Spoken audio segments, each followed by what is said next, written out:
Hello there, internet stranger. My name is Nicholas Lee. I am locked away in a bell tower because both of my parents hate me and they're Rapunzeling me. So instead of letting me grow out my hair and drop it down, I decided I would beat a whole bunch of video games and stack on the boxes one on top of another so I could just step down to the tower and go back to normal life. In the meantime, I decided to have a little award show called the Thanksgiving Video Game Awards.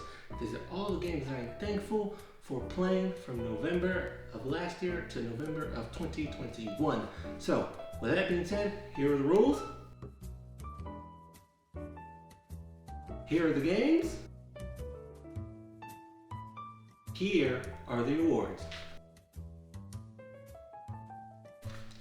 Now that we've got all that settled, let's get straight into it. We don't have a lot of time. All right, so the first award goes to the Bread Award.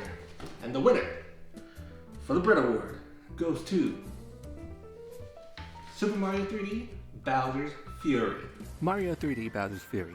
At the very least in a Thanksgiving meal, you know the bread is going to be good. And this is what Bowser Furies represents. It's not a long RPG taking you on a grand adventure. It's not some huge open world game that you can get lost in the scenery. Mario Bowser's Fury is a small sandbox game sprinkled with Nintendo magic that works. If every game this year was terrible, gamers could at least point to Bowser's Fury as being the one good game in this year. But this year in gaming did not suck. So like good bread that complements a great meal, so too does Bowser's Fury complement a great year in gaming. Thus, Mario 3D Bowser's Fury is deserving of the Bread Award. Our next award goes to the Drink Award. And the winner for the Drink Award goes to Back 4 Blood. When many people sit down and stuff their faces with food, they will inevitably reach for the drink to satisfy their thirst. This is Back 4 Blood. I had a thirst to kill zombies all year long. Back 4 Blood was the beautiful, tasty, delicious, thirst-quenching drink for me.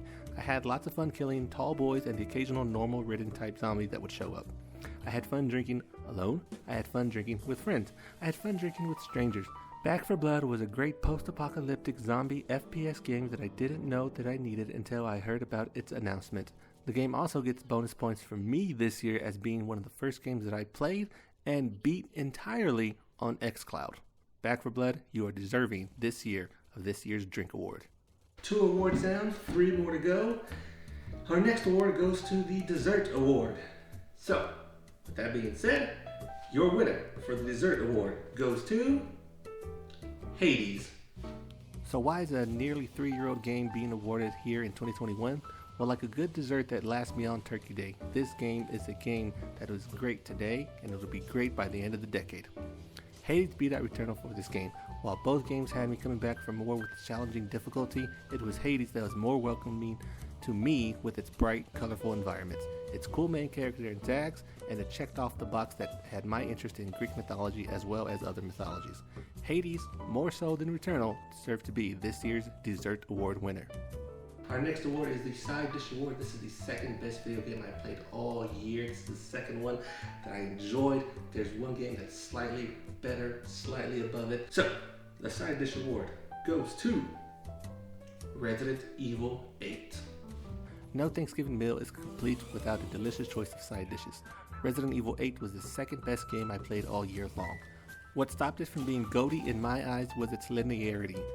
I thoroughly enjoyed killing Lycans. I thoroughly enjoyed traversing through an ever-changing village. Like many of you, I fell 100% in lust with Lady Dimitrescu and her fantastic voice.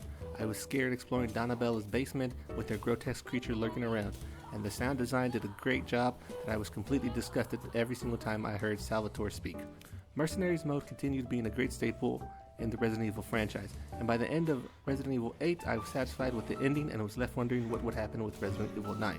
Additionally, it was with Resident Evil 8 that made Stadia a true alternative to hardware gaming. So why isn't Resident Evil 8 Game of the Year? Well, you're about to find out very soon. GOTY for 2021, the Thanksgiving Award, the Turkey Award, whatever it is that is your main dish. This is Game of the Year for 2021, and the winner is Cyberpunk 2077. Whether you cook turkey, ham, pork, or your grandmother's old favorite from the old country, Cyberpunk 2077 is my pick for a main dish game. This game, with all its awkward bugs, still deserves to be recognized as Game of the Year in 2021. There is a complete story to tell here with 3 unique openings that somehow manage to all set the tone perfectly for the game.